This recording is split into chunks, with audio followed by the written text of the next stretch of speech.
প্রিয় শিক্ষার্থীরা, আজকে আমি তোমাদের মাঝে একটি ভিডিও নিয়ে আসলাম এইচএসসির আইসিটির এসটিএমএল অধ্যায়ের একটি টেবিলের সলিউশন নিয়ে। দেখতে পাচ্ছ অলরেডি আমি একটি টেবিলের একটা প্রশ্ন লিখে রেখেছি, এটাকে আমরা সলিউশন করব। আমরা জানি টেবিল নিয়ে যে এসটিএমএলগুলো বলা হয় এর বেশি ইম্পর্টেন্ট থাকে এবং পরীক্ষায় একটা টেবিল থেকে এসটিএমএল আসেই, যার জন্য আমি একটি টেবিল অলরেডি লিখে রেখেছি এবং এটা সলিউশন কীভাবে করেছি এবং কোন ট্যাগগুলো আমি ব্যবহার করেছি সেটি তোমাদের বুঝিয়ে দেব। আমরা যদি খেয়াল করে দেখতে পাচ্ছি এই টেবিলের ক্ষেত্রে আমরা দুইটি পার্ট করেছি, মানে দুইটি রো রয়েছে এই টেবিলের।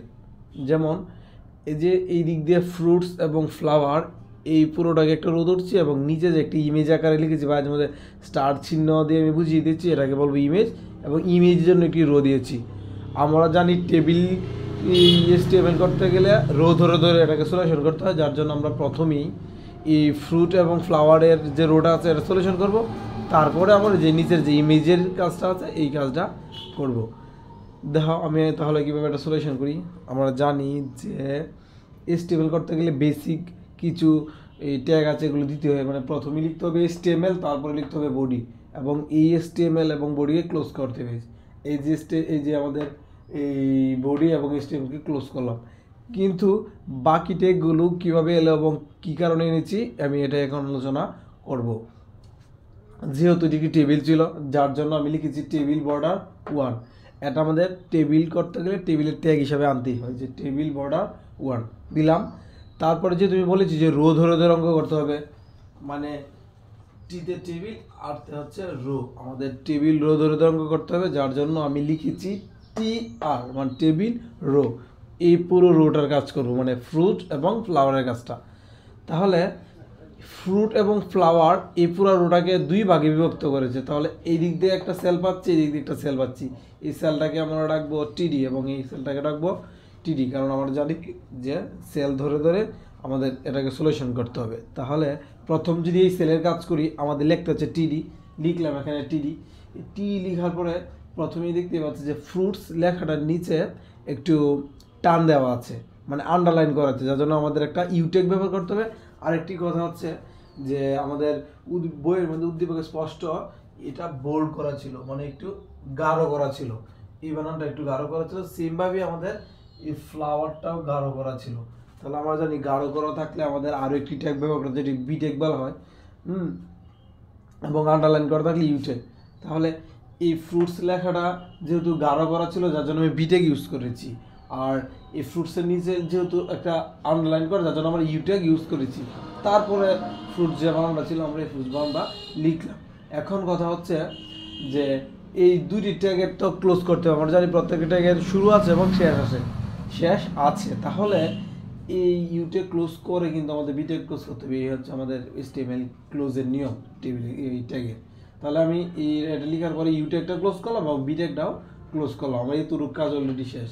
এখন আমরা নিচেরটা সলিউশন করতে গিয়ে দেখি যে এখানে যাচ্ছে 1, এখানে 2, এখানে 3, একটা ধারাবাহিকতা বা একটা সিকোয়েন্স মেনটেন করেছে।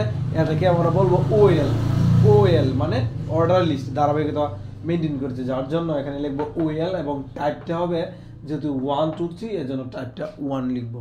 এখন যদি এ বি সি থাকতো এখানে লিখতাম এ, তাহলে ওএল লিখলাম এবং টাইপ 1 লিখলাম।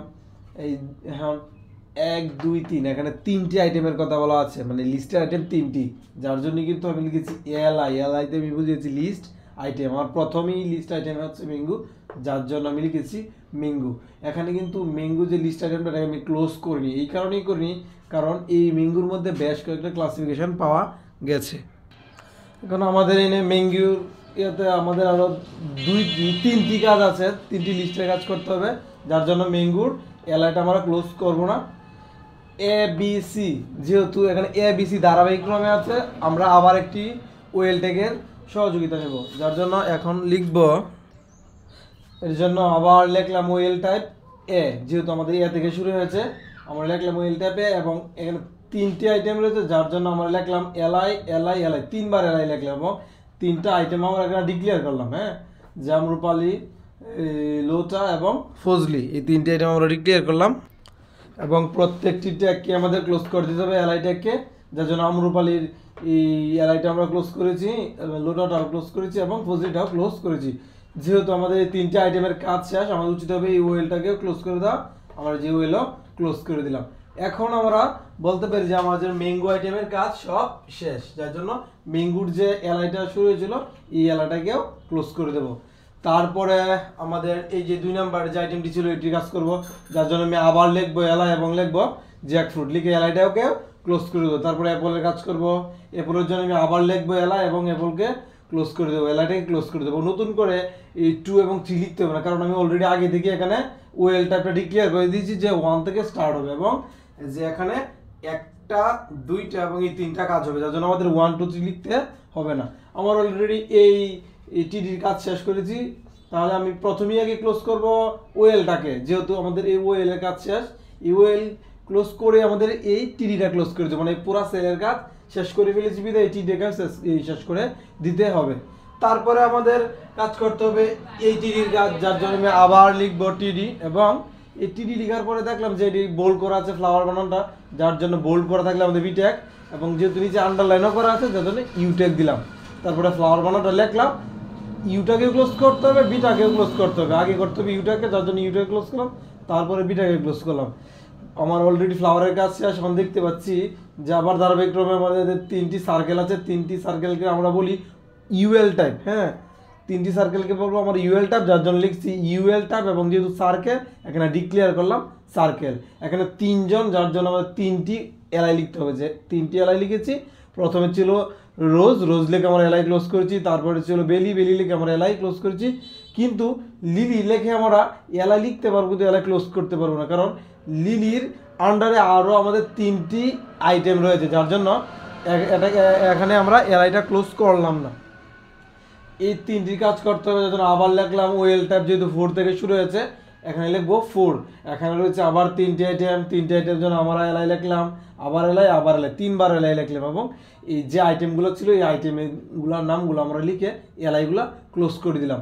তাহলে আমরা বলতে পারি এখন আমার লিলির কাজ অলরেডি শেষ। তাহলে লিলির কাজ যেহেতু শেষ, আমরা এখন এই ওয়েলটা ক্লোজ করবো, যে ওয়েলটা ক্লোজ করবো এবং ওয়েলটা ক্লোজ করে লিলির যে লিস্ট আইটেমটা ছিল এটাকেও ক্লোজ করে দেবো। আমরা অলরেডি ক্লোজ করে দিলাম। এই পুরো সেলের কাজ শেষ। আমরা এখন টিডি ক্লোজ করব।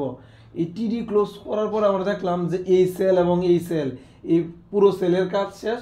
চাইলে আমরা টিআরটা ক্লোজ করে দিবি, এই যে আমরা টিআরটা ক্লোজ করে দিলাম। এরপরে শুধু বাকি রইল আমাদের এই টিআরের কাজটা। তাহলে এই টিআরের যেহেতু কাজ আমাদের স্টার্ট করতে হবে, আমরা লিখলাম টিআর এবং এই টিআরের ক্ষেত্রে দেখি যে উপর থেকে একটি টান নিচ দিকে নিম্নগামী ছিল, যার জন্য এটা যদি এদিক দিয়ে আসতো তাহলে 2 ভাগে ভাগ হতো। এর জন্য আমরা লিখতে পারি টিডি লিখে ক্লোজ পেন 2। আর টিডি লিখেছি এই কারণে যে ভিতরের তথ্যটাকে আমরা টিডি বলি, এর জন্য লিখেছি টিডি। আর এটা আসলে 2 ভাগে বিভক্ত হতো, এটা যেহেতু কলাম আকারে আসতেছিল যার জন্য আমরা লিখেছি ক্লোজ পেন 2। এখন এটাকে আমরা একটা ছবি ধরে নিয়েছি। এই একটা ছবির কাজ করতে হলে ছবিটাকে হচ্ছে ইমেজ এসআরসি এবং ছবির নাম লিখে .jpg দিয়ে আমাদের অলরেডি মানে এইভাবে ইমেজের কাজটা করে নিতে হয়। যেহেতু এখানে একটি টিডি ছিল, আমরা টিডিও ক্লোজ করে দিলাম। আর টিডির কাজ হয়ে গেলে তো আমরা টিআর ক্লোজ করতেই পারি। হ্যাঁ, তাহলে আমাদের অলরেডি এই টিআরের কাজ শেষ। এখন গেলে আমরা ক্রমান্বয়ে টেবিলটা ক্লোজ করে দেবো, বডি ক্লোজ করে দেবো এবং HTML ক্লোজ করে দেবো। এই হলো আমাদের এই কঠিন একটি টেবিলের সলিউশন।